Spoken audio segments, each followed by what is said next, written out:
Au complet, ils sont environ une trentaine, danseurs, danseuses, techniciens, metteurs en scène. Ce soir, ils seront deux sur notre plateau. Nous accueillons le ballet de la diaspora camerounaise qui célèbre la diversité d'un pays et d'un continent par la danse. Ce soir, donc, ils nous parlent de leur nouveau spectacle qui s'intitule Vivre ensemble. Gabin Choupo, bonsoir. Bonsoir. Mireille Souda, bonsoir. Bonsoir. Soyez les bienvenus au Journal Afrique. On est ravis de vous recevoir. Merci de nous recevoir. Et surtout, on est ravis de voir ce que vous faites parce que ce soir, vous êtes en tenue de soirée. On a envie de vous voir sur scène. On regarde tout de suite. Ah, on me dit que les images arrivent tout de suite. Alors vous allez nous expliquer. C'est un spectacle qui s'intitule Vivre ensemble. Tout à fait. Et on vous voit danser, évidemment. Oui. Mais plusieurs danses.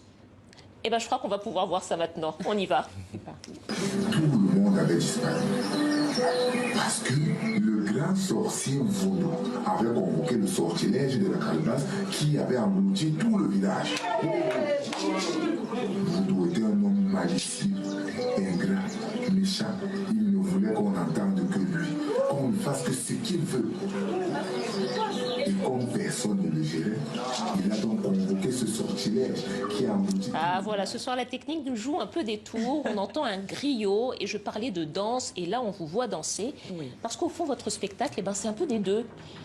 Il y a des conteurs et il y a aussi de la danse. Racontez-nous comment ça se passe, Gabin. Alors le spectacle Vivre ensemble c'est possible, c'est un spectacle qui essaie de mettre en vitrine la grande diversité culturelle que nous rencontrons au Cameroun, l'Afrique en miniature. Et on n'est pas vraiment resté que dans le domaine de la danse parce que justement on essaie de toucher aussi d'autres domaines du spectacle vivant qui ne sont pas autant mis en avant. C'est pourquoi dans le spectacle vous voyez aussi on a touché un peu du conte, on a touché un peu de la musique, on a touché même de la mode. Donc vraiment on essaie de mettre en vitrine tous ces différents aspects qui permettent justement de porter notre spectacle. Oui, tous les savoir-faire. Et justement, Mireille, racontez-nous un petit peu, parce qu'il y a une histoire derrière le spectacle. Quelle est l'histoire? Alors, l'histoire, en fait, elle réunit toutes les quatre aires culturelles du Cameroun.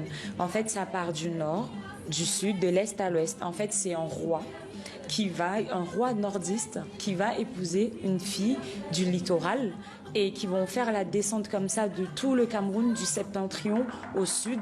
Et par ce parcours, en fait, on découvre les cultures de ces différentes régions par la danse, par le conte et par les chants. Alors c'est pour ça d'ailleurs, parce qu'on a vu des images du spectacle qui était joué à Avignon, au Festival d'Avignon en France cet été. On voit qu'il y a effectivement plusieurs types de danses. Vous êtes le chorégraphe Gabin. Bon, j'imagine que ces danses, vous ne les connaissiez pas toutes au départ. Tout à fait. Donc vous avez dû les apprendre. C'était pas trop difficile de se mettre justement dans des danses qui ne sont pas forcément les vôtres au départ et que vous avez dû apprendre. Est-ce que techniquement, il y avait une difficulté? C'est sûr qu'il y avait une difficulté parce que c'était comment je dis, c'est l'apprentissage dont on apprend, on découvre et bon avec la passion, on continue avec l'ouverture d'esprit aussi, on prend. Et aujourd'hui alors je suis très satisfait. Pourquoi? Parce que ce sont mes origines, c'est mon identité. Donc comme on dit au Cameroun, plus de 250 ethnies. Moi qui suis bamileke, je me sens à l'aise quand je danse les danses du centre, je me sens à l'aise quand je danse les danses du nord, je me sens à l'aise quand je danse les danses du littoral par exemple. Et cette formation je le dois dès mon bas âge parce que je suis passé par plein d'écoles et aussi à mon passage au ballet universitaire de Yaoundé 1 où j'ai vraiment été formé, où j'ai fait cette formation en art du spectacle et cinématographie et c'est où j'ai donc vraiment pris cette base de la danse sans oublier aussi mon passage au ballet national du Cameroun. Au ballet national du Cameroun. À l'Afro-Camès. Alors, vous venez de dire quelque chose de très important, Gabin. Vous dites, vous êtes heureux de danser des danses d'autres aires culturelles. Oui. Ce spectacle s'intitule Vivre ensemble. Est-ce que c'est difficile aujourd'hui au Cameroun, avec toutes les ethnies et tous les groupes culturels qui composent ce pays, de vivre ensemble? Non, pas du tout. C'est vraiment pas difficile de vivre ensemble. Il suffit juste d'être à l'écoute, d'être à l'attente et de pouvoir comprendre en fait les attentes des autres. C'est ça le vivre ensemble et c'est se comprendre en fait. Quand il dit, moi ça a été une fierté d'apprendre les danses, les cultures des autres que je connaissais pas. Me dire que demain je pourrais être ambassadrice d'une autre région du Cameroun parce que je suis pas que Fambeti, je suis camerounaise. C'est ça en fait. Et pourtant il y a des tensions aussi politiques que vous, d'ailleurs, c'était je crois un petit peu à l'origine aussi de la création de ce spectacle. C'est aussi le message, je crois que vous souhaitiez faire passer à travers ce spectacle, celui de l'art, au fond, comme ciment.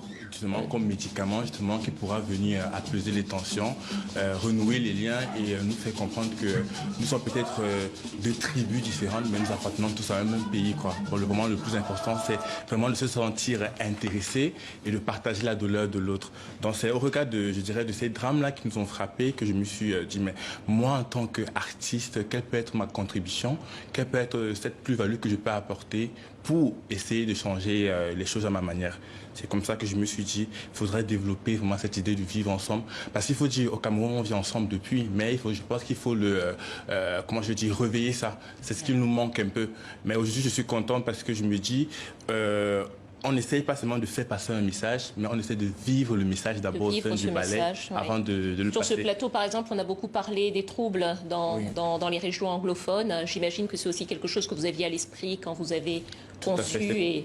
Tout à fait, c'est pourquoi dans le spectacle, nous avons vraiment un tableau, justement, le 3e tableau, si je suis clair, qui met justement la culture anglophone en avant. À l'honneur. Oui. Alors, Gabin, vous êtes danseur, vous êtes chorégraphe, mais vous êtes aussi le fondateur de cette compagnie, du ballet de la diaspora camerounaise, créée en 2018, c'est bien ça? Comment est-ce que ça s'est passé, l'aventure de la création? Peut-être Mireille, dites-nous un mot, je vous vois sourire. Alors, ça a été une très belle histoire. En fait, Gabin a décidé de créer le BDC en partant de l'Allemagne. En fait, il était invité à un festival.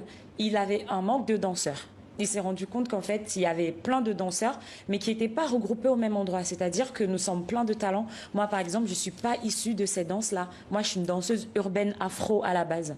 Donc, on s'est rencontrés tous comme ça. On est devenus d'abord amis. On a commencé à se rendre compte qu'en fait, on était des artistes à part entière. On n'était pas que des accessoires pour des chanteurs. Donc, on s'est dit, pourquoi pas créer quelque chose? Et c'est à partir de là qu'il a eu la fameuse idée de créer le BDC, de porter un patrimoine, en fait, qui sera différent de tout ce que les groupes de danse ont déjà fait. Sachant que le BDC, le ballet de la diaspora camerounaise, ça ne sera pas que nous, ça sera des générations après. C'est le travail qu'on a envie de donner. Et c'est de là qu'est partie l'idée du ballet de la diaspora camerounaise. Et je le disais au départ, vous êtes une trentaine, c'est ça? Oui. Que des Camerounais? Non. Justement. Ah, racontez-moi alors. Voilà. Alors, justement, on n'est pas que des Camerounais. Déjà, et pourtant, vous appelez le ballet de la diaspora camerounaise. Oui, parce qu'à d'entrée de jeu, au départ, quand je crée, on n'était que les Camerounais. Et ce qui est bien, c'est qu'on était les Camerounais vraiment de toutes les aires culturelles. Donc, on retrouve chez nous les Bamliké, les Fambéti, du Soudano sahélien jusqu'à l'Air Sawa. Maintenant, alors, avec notre approche, que ce soit en matière de technicité de danse et même d'ouverture d'esprit lors de nos créations. Nous avons plein d'autres danseurs qui nous ont rejoints, tels que des danseurs de la Côte d'Ivoire, des danseurs des Togolais, des danseurs comme de la Guinée. Oui. Donc, peut-être donc, on va voir, peut-être on est donc en train de voir éclore un ballet panafricain. Merci beaucoup. Tout à fait. Il nous reste que 10 petites secondes, peut-être juste un petit mot pour dire si vous avez des projets. Tout à fait, nous avons des projets en cours. Là, nous allons essayer de jouer notre spectacle qui a été produit à Avignon, sur Paris, donc pour décembre. Vous pourrez avoir toutes les informations sur nos différentes pages ballet de la diaspora camerounaise, que ce soit Instagram ou Facebook. Et je saurais terminer mon propos sans remercier justement mon équipe, vraiment ceux qui ont cru en ce projet dès le premier jour et qui nous accompagnent, et aussi remercier notre metteur en scène qui est venu tout droit du Cameroun, Rodriguez Tankwa, qui nous a accompagnés, et Mélin Yankam qui a chorégraphié le travail. Merci beaucoup à vous deux et bonne continuation. On vous souhaite de trouver beaucoup de mécènes et beaucoup de sponsors, car nous savons que la vie des compagnies n'est pas toujours évidente. Merci à vous d'être venus nous voir. Merci.